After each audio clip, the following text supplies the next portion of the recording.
Cool. I'll start now then. So thank you very much for letting me present our solution today, Veritas Resiliency platform. My name is Lorenzo Galelli. I'm the product manager for this solution, and looking forward to going through the benefits of using our technology today with you. So one of the key challenges, I guess, we see talking to our customers is around complexity, especially when you're managing disaster recovery.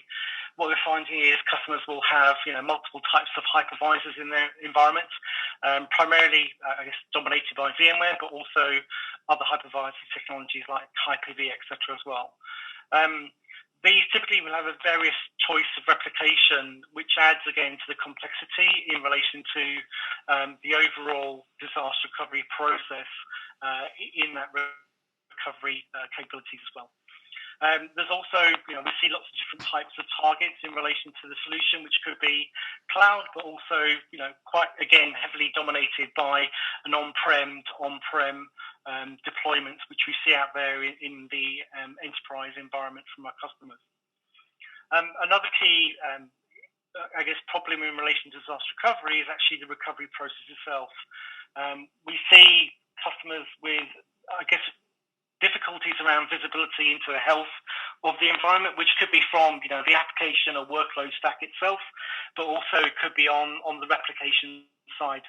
So really marrying those two technologies together to provide some level of visibility is always difficult for a customer to achieve. The type of recovery object is also a challenge with hypervisor technology. Obviously, you want to replicate virtual machines in their entirety.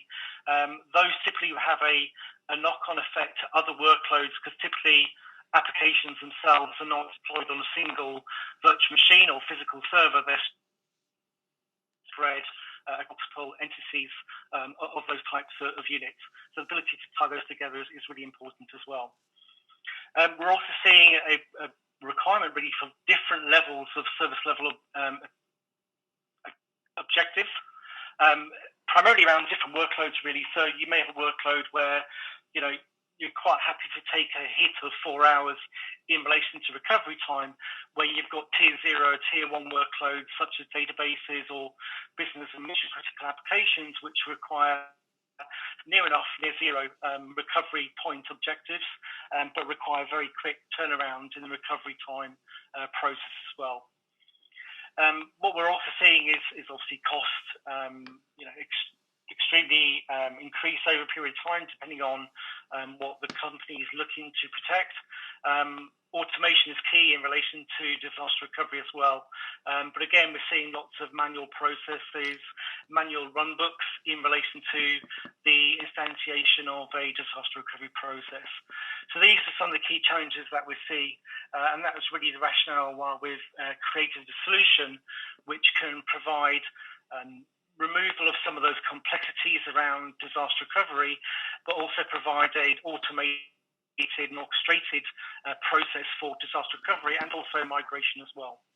So our solution, the Resiliency platform, allows you to manage workloads which are on your primary data center, but also migrate and move those as needed in relation to a secondary data center or private or public cloud as well. So some of the challenges which Resiliency platform is looking to achieve and fix is in relation to things like unplanned downtime. So as companies get hit by outages, it's looking to see how we can assist them and alleviate their pain process during that DR mechanism by orchestrating and automating some of the workloads and provide resiliency for those as well. In relation to the operations and allowing them to achieve the service level attainment that they're looking for, key tasks such as migration, takeover, and also rehearsals where we fire drill test the DR process, which in all our technology as well. Also, finally, with that is also providing some level of insight as well. So to understand whether or not they're achieving the relevant SLA. So if they've got a requirement of a 5-minute recovery point objective for certain workloads, then that information is presented and highlighted and also alerted against if they do not achieve that level of SLA they're looking for in their environment. So as I mentioned before around the operations automation, so the key tasks such as migration, so the planned movement of workloads, as well as the unplanned in relation to a takeover, where if you have an outage for whatever reason, could be flooding, electrical disturbance, then you can take over the workloads at the DR location. The fire drill or rehearsal capabilities allows you to test your DR processes. Those can be tied into a resiliency plan and also evacuation plan, which provide the ability to utilize custom processes, so third-party tools, automation, scripting, via the use of Ansible, Puppet, those type of technologies, as well as custom tasks that you may have where you can test and ensure the application is up and running as well. All this is backed up with reporting and monitoring, so things like risks, alerting, auditing, in relation to the ongoing operations of the solution is provided also. Just a note on the workload protection. So I guess this really is a key unique selling point for the Resiliency platform. We tie in with tier 1, tier 0 applications which require near zero recovery upon objectives, but also can provide capabilities for workloads which don't require that level of replication of data. So for that, we hook into our backup technologies, and also we provide our own replication technologies for the likes of tier 2 or tier 3 workloads. And from that, we can also provide continuous data protection with the ability to roll back the workloads as well in case of corruption, ransomware. Just a brief overview of what the architecture looks like. So this is an example of an on-prem environment. Here we deploy our Resiliency platform appliances, which provide the intelligence, the discovery of the environment, as well as the operational aspects as well. Those can be tied into our replication framework if required, but also we work very closely with hardware array vendors as well. Today we're showcasing our integration with Infinidat and providing the capabilities of moving workloads from one data center to the other. Just some example screens of what we'll see. We'll see those shortly as we go through the demonstration. So an example of that rehearsal workflow. Again, we just orchestrate and automate the whole workflow itself through standing up the virtual machines, creating the relevant snapshots, and presenting those on the DR location in their own network environment, so they're not affecting production.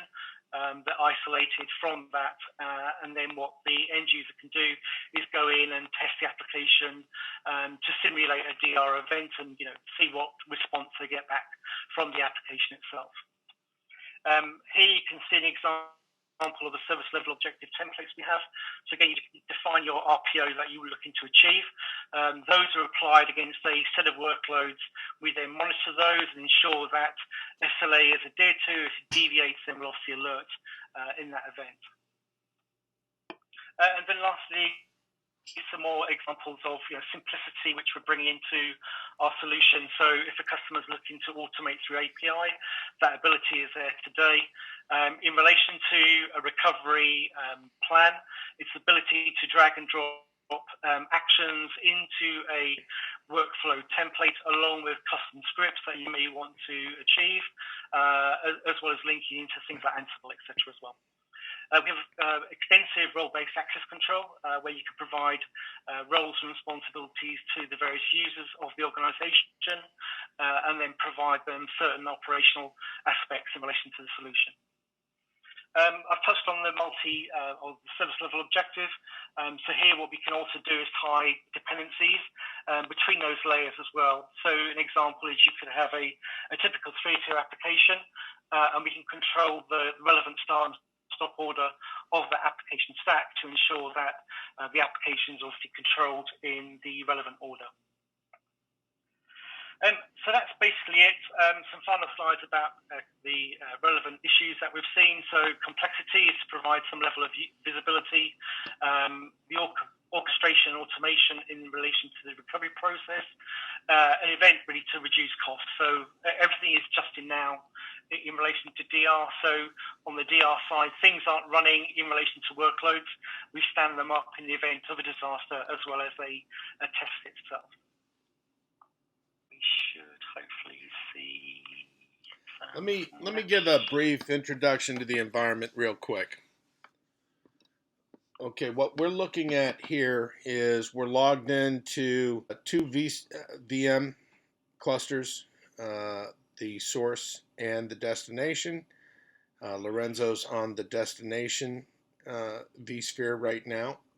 We have two InfiniBoxes, a source InfiniBox and a target InfiniBox on the upper browser bar. And we have two VRP servers. These are the source side and the destination side. The destination side gets created from the source side. They both have to have the same password, and everything's driven from the source VRP server. Yeah, I mean, regarding the password, so we can integrate into Active Directory, so it's possible just to have like a single password which is used and can be applied across the infrastructure itself. So yeah, we have the choice. And the other thing you're seeing there are we created some VRP VMs for the demonstration. Yeah, so in this environment, let me go back to our VMs again. Yeah, so these are the production VMs which we're controlling at the moment. So VM1 to VM10 in total. They are on a single data store by the looks of it, on a volume which has been exposed from the Infinidat array. Replication, I believe, is an async mode between the two arrays themselves, and then we're controlling that in relation to, as we fail over our VMs from one location to the other, we interact via an API or various APIs, I guess, to the InfiniBox arrays, and then obviously control them accordingly as well. What we've just done is carried out a rehearsal of some VMs which are protected. So the production VMs, I can see they're listed here, so are 1 to 10. We configured those via a wizard, which we then go through the process of selecting where these VMs are placed at, where they need to go, the network configuration of these VMs. So what we can do on failover is that we can manage the IP addresses, if required, for some level of IP personalization as well. We can also update DNS records as we fail over from production to DR, because obviously the IP addresses may change, and then we can obviously update DNS accordingly as well. What we've just carried out is a rehearsal via the option here. By the option here, which is the rehearsal option. What this effectively does, and we can see that with the activities, is we'll go through, take a snapshot of the VMs on the production side, and what we can do is we can drill into these tasks, and you can see the operations which occur via the APIs, in this case talking to the Infinidat box itself. Then we do some changes in relation to the storage, mounting up the relevant storage and disks, and then we register the VMs against that snapshot storage and place them in the network bubble. And where I was just looking here a minute ago was trying to find out where those VMs were placed. So this is DR. So these VMs are currently hosted here. They're on the bubble switch, so that's the bubble network which has been created for these VMs for rehearsal purposes. And we can see on the production side, you can see the actual VMs are running. And my headphones just switched off. I'm just checking that you can hear me. Oh, we can hear you loud and clear. Yeah. Did you hear me, Joe? Sorry. Yeah, I can hear you still. Sorry, my headphone just killed itself, and I'm on the computer microphone now. That's fine. We never lost you, and okay. I'm going to go ahead and reshare my screen again. Thank you. Okay, so we can see here the production VMs are still up and running. If I click on one of those and look at the summary, it should be obviously on its relevant network switch configuration and running fine. Basically what would happen during a rehearsal event is the end user would go into their VMs which are in that rehearsal network. Sorry, let's go back. Into that rehearsal network, enter in there, test the application, make sure everything's fine. And then what they would then do is, once they're happy with the environment, I can go back to the VM.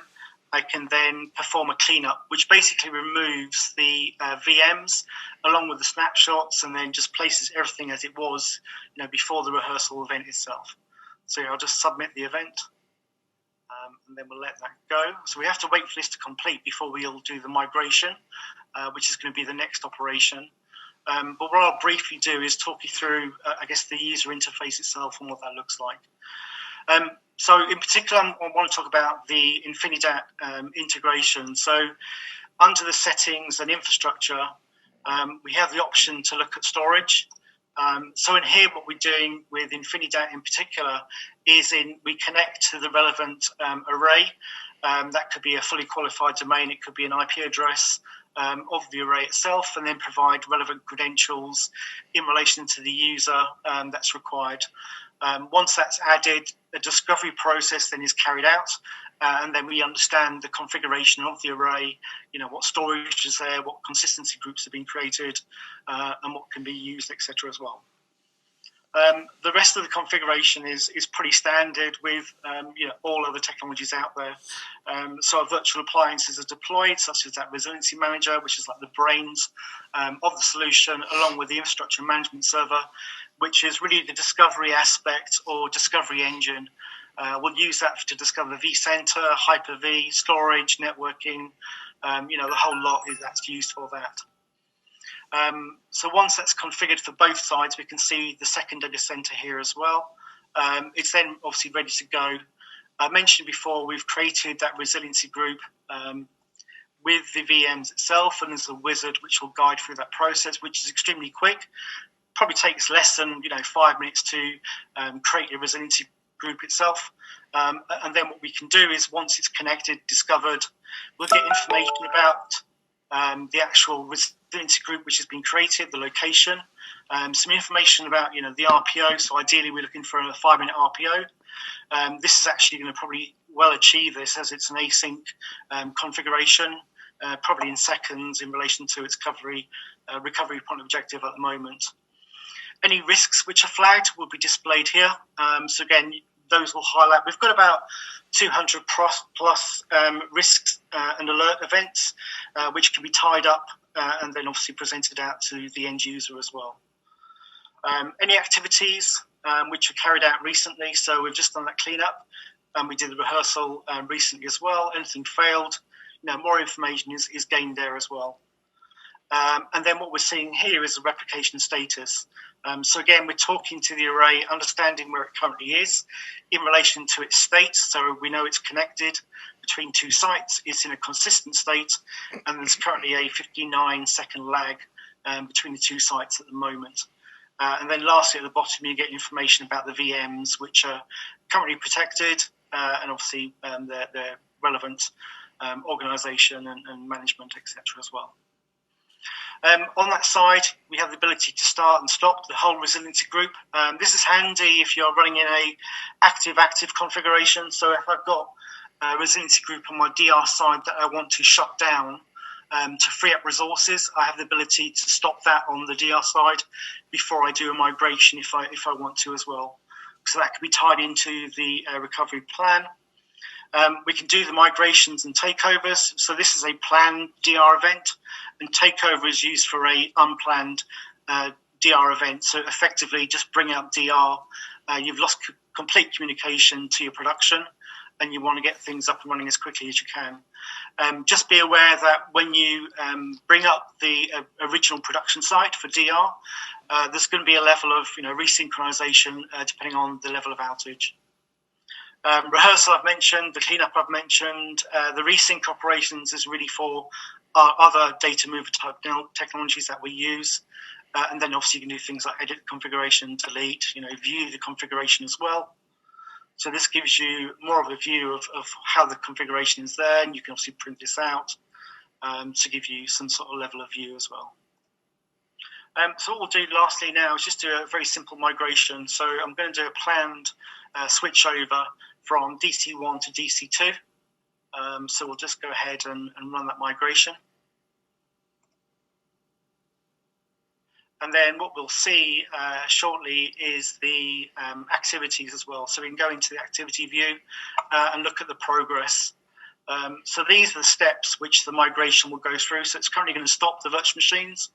So if I switch to this side, we'll see the stop command is going in, or the OS shutdown command is now going in. And then what we'll do, we'll unregister the VMs from the the production, so DC1.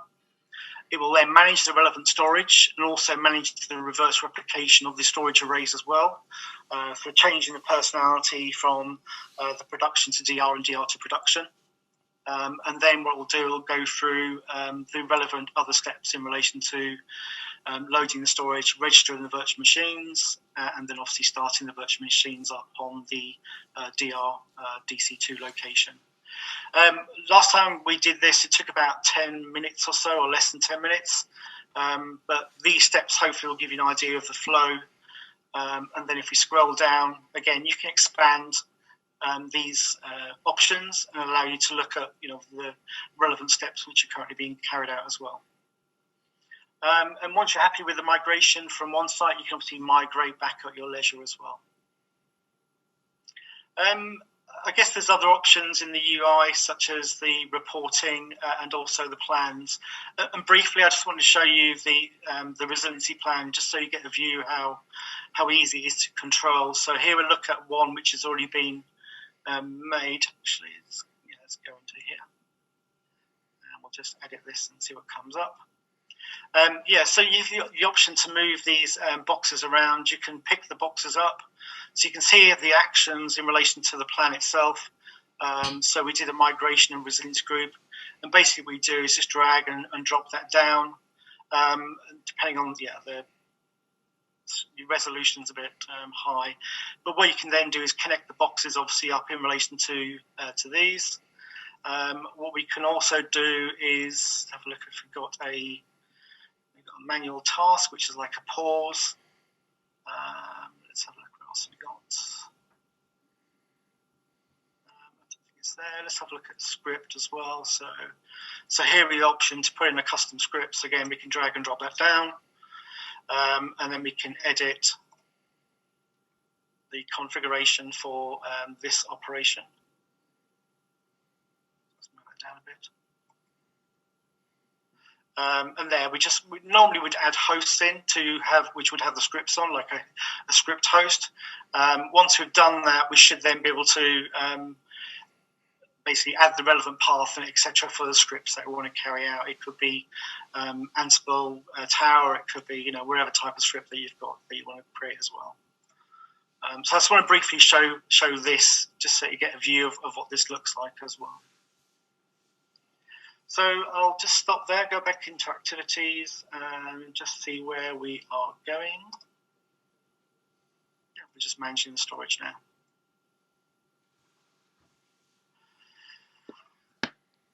So, Joe, I'll stop there. Is there any other aspect that you would like me to go through? This has been tested and certified with Infinidat using data stores presented via Fiber Channel, iSCSI, and NFS. So it's all been completed by the Veritas team in validating our protocol integrations. And NFS? Yes. So it uses our replications for NFS to do the failover? Yes, correct. Wow. No, I'm just impressed. That's actually a distinction that we have with SRM.